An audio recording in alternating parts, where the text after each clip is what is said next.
অভিকণ্ঠ দা untold ষ্টৰীলৈ আপোনালোকক স্বাগতম জনাইছোঁ।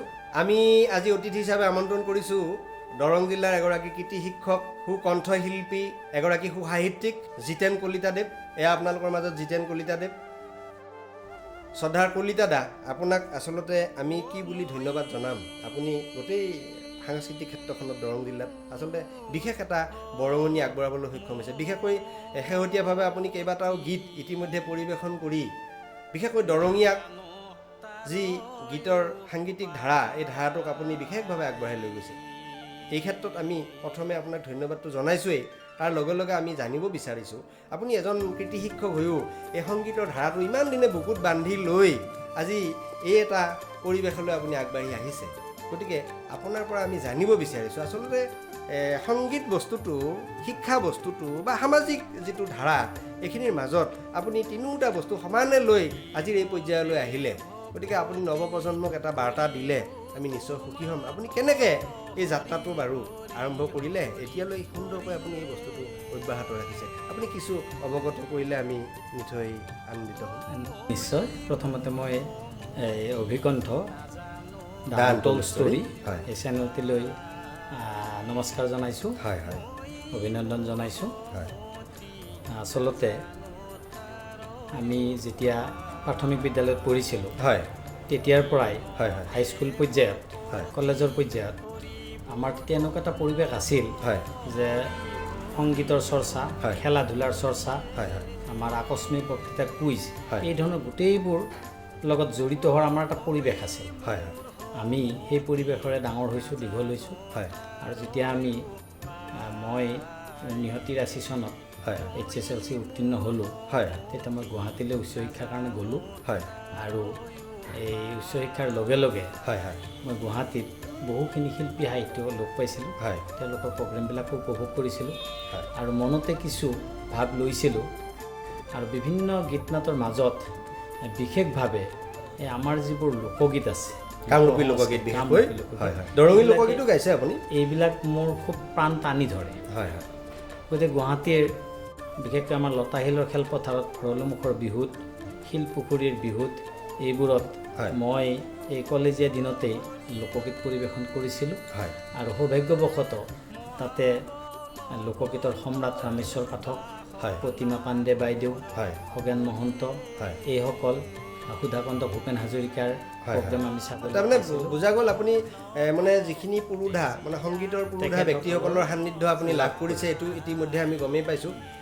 গতিকে আমি গম পালোঁ আপুনি স্কুলীয়া জীৱন বা কলেজীয়া জীৱনৰ পৰাই আপুনি আচলতে সংগীতৰ লগত জড়িত। কাৰণ কিয়, আপুনি সেই সময়তে সংগীতৰ মহীৰুহসকলক আপুনি লগ পালে, বিশেষকৈ ৰামেশ্বৰ পাঠকদেৱক আপুনি ওচৰৰ পৰা পালে।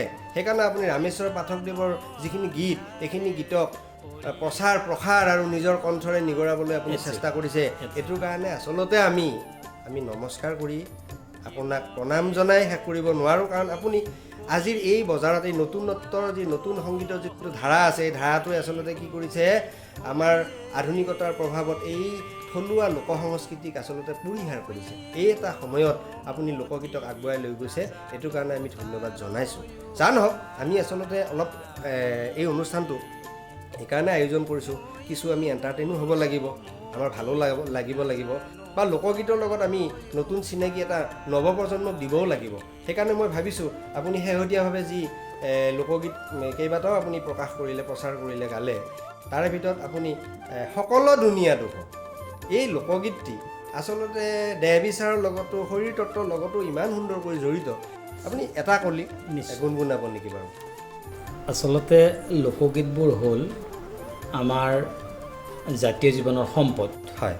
গতিকে এই লোকসংগীতবোৰ আমাৰ নতুন প্ৰজন্মৰ মাজত আগবঢ়াই দিয়াৰ কাৰণে, তেখেতসকলক উৎসাহিত কৰাৰ কাৰণে মই এটা পণ লৈছোঁ।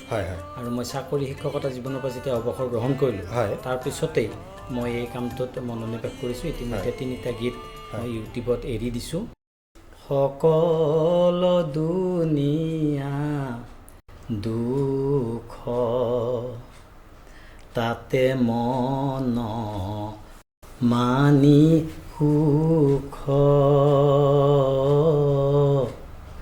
বিমুখ ভৈলি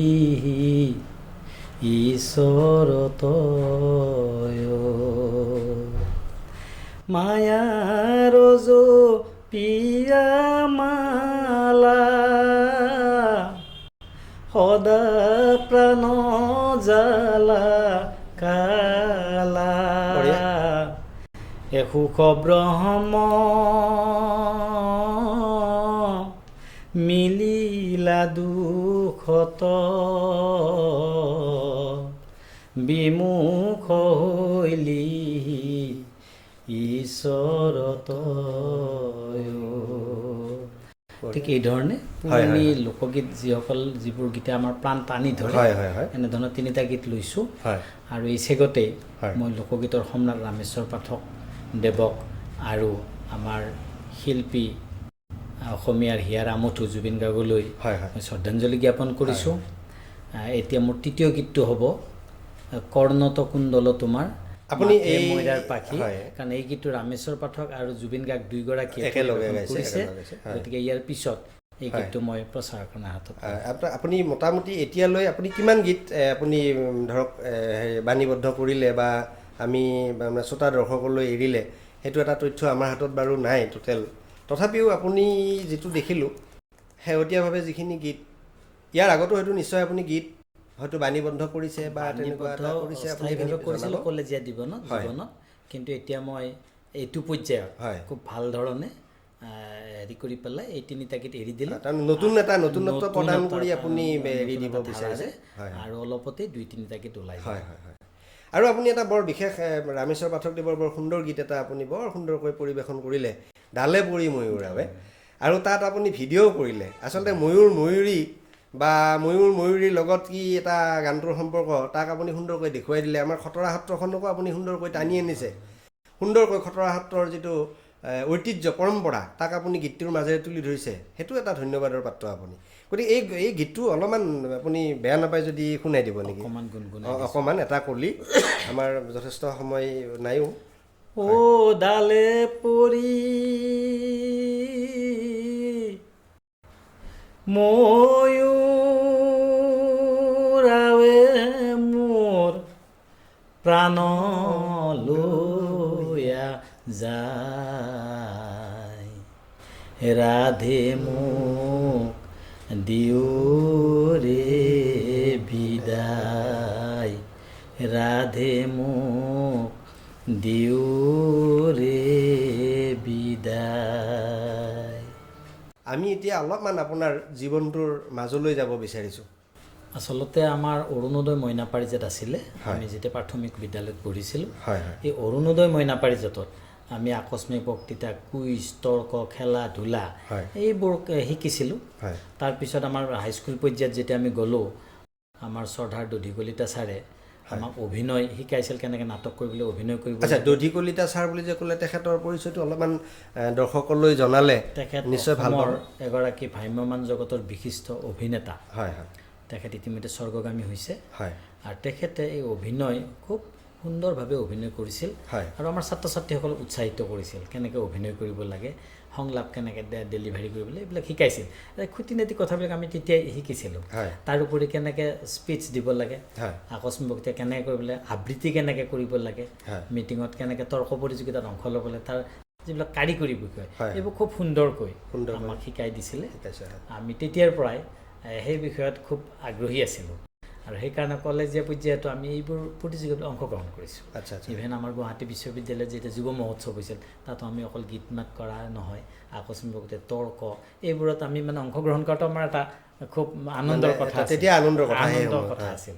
গতিকে তেতিয়া ইভেন খেলা ধূলাতো আমি অংশগ্ৰহণ কৰিছিলোঁ, চাইছিলোঁ। আমাৰ গাঁৱতো খেলা ধূলা হৈছিলে, বিশেষকৈ ফুটবল আৰু ভলীবলৰ খুব হেৰি আছিলে।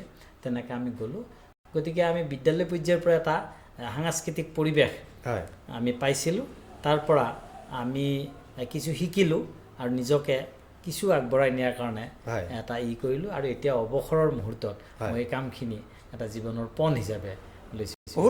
বহুত ভাল কাম কৰিছে। অৱসৰৰ পিছত মানুহবিলাক আচলতে ৰুমৰ ভিতৰত সোমাই যায়, বাহিৰা জগতৰ লগত বিচ্ছিন্ন হয়। এই মোটামুটি 50% মানুহৰ এইটো হয়। আচলতে গোটেইখিনি বুলি আমি ক'ব নোৱাৰোঁ, কাৰণ অৱসৰৰ পিছতো অজস্ৰ মানুহে সামাজিক জীৱন এটা আৰম্ভ কৰে নতুনকৈ। সামাজিক জীৱন বুলি কওঁতে মোৰ এটা মনত পৰিল, আপুনি আচলতে সাহিত্যৰ ক্ষেত্ৰতো বিশেষভাৱে কিছু কিছু কাম কৰিছে কাৰণ বিগত সময়ছোৱাত আমি দেখিছোঁ আপুনি বিভিন্ন সংস্থা সংগঠনৰ বা বিভিন্ন ক্লাবৰ বা বিভিন্ন আপোনাৰ গাঁৱৰ মন্দিৰৰ বিভিন্ন সময়ত আপুনি বিভিন্ন অনুষ্ঠানত মানে সন্মুখৰ পৰা আপুনি প্ৰতিনিধিত্ব কৰিছে আমি এইটো ইতিমধ্যে দেখিছোঁ লক্ষ্য কৰিছোঁ শেহতীয়াভাৱে আপুনি মঙলানগৰ সাহিত্য সভাৰ যিখন আপোনাৰ স্মৃতিগ্ৰন্থ এখন সম্পাদনা কৰিছে আৰু স্মৃতিগ্ৰন্থখনে আমি গম পালোঁ অসমৰ ভিতৰতে দ্বিতীয় স্থান লাভ কৰিছে গতিকে আপুনি সাহিত্যৰ ক্ষেত্ৰখনৰ কথাও আপুনি কিছু অৱগত কৰিলে উপকৃত হ'ম আপুনি জনাব আচলতে মই এই মঙলানগৰ সাহিত্য সভাৰ লগত যেতিয়া জড়িত হ'লোঁ তেতিয়াৰ পৰা বহুখিনি গুণী জ্ঞানী ব্যক্তিৰ মই সান্নিধ্য লাভ কৰিলোঁ বিশেষকৈ যে নাম ল'ব লাগিব মতিদেৱ শাস্ত্ৰী ছাৰ আজি তেখেত স্বৰ্গগামী হৈছে মই তেখেতৰ শ্ৰদ্ধা নিবেদন আমিও শ্ৰদ্ধা নিবেদন কৰিছোঁ আমাৰ চেনেলৰ তৰফৰ পৰা পণ্ডিত আছিল তেখেতৰ আত্মাই সদগতি লাভ কৰোঁ আচলতে ইয়াতে আহি যেতিয়া সাহিত্য সভাখনত জড়িত হ'লোঁ তেতিয়া আমাক প্ৰথমতে পত্ৰিকা সম্পাদক দিয়া হৈছিলে আৰু তেতিয়া আমাৰ মঙলানগৰ সাহিত্য সভাৰ ৰূপালী জয়ন্তী হৈছিলে তাত আমি স্মৃতিগ্ৰন্থখন কৰিছিলোঁ সৌভাগ্যবশতঃ সেইখন মই অকণমান আমাৰ গুণী জ্ঞানী ব্যক্তিসকলৰ পৰা দিহা পৰামৰ্শ লৈ আগবাঢ়িছিলোঁ আৰু সৌভাগ্যবশতঃ অসমৰ ভিতৰতে সেইখনে দ্বিতীয় শ্ৰেষ্ঠ বুলি পেলাই শুৱালকুছি সাহিত্য সভা অধিৱেশনত আমাক এটা বঁটা প্ৰদান কৰিছিলে আৰু আমি এখন কাব্যগ্ৰন্থও তাত কৰিছিলোঁ সুগন্ধিয় শব্দৰ সজা তেতিয়াৰ পৰাই সাহিত্য সভাখনত নিৰবিচ্ছিন্নভাৱে লাগি আছোঁ এতিয়া মই মঙলানগৰ সাহিত্য সভা আমাৰ শতদল সাহিত্য সভা সাহিত্য সভাখনৰ সম্পাদকৰ দায়িত্বত আছোঁ আৰু আমি বহুখিনি কাম কৰি আছোঁ আমাৰ সাহিত্যৰ প্ৰচাৰ আৰু প্ৰসাৰৰ ক্ষেত্ৰত আৰু নিজাকে মই এখন প্ৰবন্ধৰ কিতাপ যুগুতাইছোঁ অলপতে সেইখন প্ৰচাৰ হ'ব ৰূপান্তৰৰ বাটেৰে প্ৰকাশ হ'ব ইতিমধ্যে আপোনাৰ প্ৰস্তুতি প্ৰায় সম্পূৰ্ণ হৈছে বুলি প্ৰবন্ধ তাত আছে সেইখন মই কামৰ হেঁচাৰ কাৰণে যদি উলিয়াই দিব পৰা নাই এই শিল্পী দিৱসত নহ'লে বিষ্ণুৰাভা দিৱসত এইখন প্ৰকাশ হ'ব নিশ্চয় আমি আশা ৰাখিলোঁ আপোনাৰ গ্ৰন্থখনে সমাদৰ লাভ কৰক আমিও গ্ৰন্থখন পঢ়িম এতিয়া আমি আগবাঢ়িছোঁ আপোনাৰ এই জীৱন যাত্ৰাত আচলতে কিছুমানে কি হয় পৰিয়াল নিজৰ জীৱন নিজৰ কেৰিয়াৰ সমানে আগবঢ়াই লৈ যাব নোৱাৰে আপোনাক আমি এইকাৰণেই মাতিছোঁ আপুনি এগৰাকী সফল পিতৃ আপুনি এগৰাকী সফল স্বামী গতিকে আপোনাৰ পৰিয়াল পৰিস্থিতিটোৰ বিষয়ে অলপমান ক'লে নিশ্চয় মানে আন পৰিয়াল নিশ্চয় উপকৃত হ'ব কাৰণ আপুনি ইমান ব্যস্ততাৰ মাজতো নিজৰ জীৱন গঢ়াৰ ইমান প্ৰতিশ্ৰুতিবদ্ধ এটা ধৰাবন্ধা ৰুটিনৰ মাজতো আপুনি নিজৰ পৰিয়ালটো ইমান সুন্দৰকৈ আগবঢ়াই লৈ গৈছে নিজৰ সন্তান দুটিক ইমান সুন্দৰকৈ এটা জাগা আপুনি দিবলৈ সক্ষম হৈছে আপোনাৰ ঘৰ সংসাৰ অতি সুন্দৰকৈ আপুনি পৰিচালনা কৰিছে কোনো ধৰণৰ বাক বিতণ্ডা আপোনাৰ শুনা নাই ইমান এটা সুন্দৰ পৰিৱেশেৰে আপুনি চলিছে সেই ক্ষেত্ৰত অলপ আপুনি জনালে আমি উপকৃত হ'ম বুলি ভাবিছোঁ আপোনাৰ পৰিয়ালৰ বিশেষকৈ পৰিয়ালৰ কথাখিনি জনালে আচলতে মোৰ পৰিয়ালটো সৰু পৰিয়াল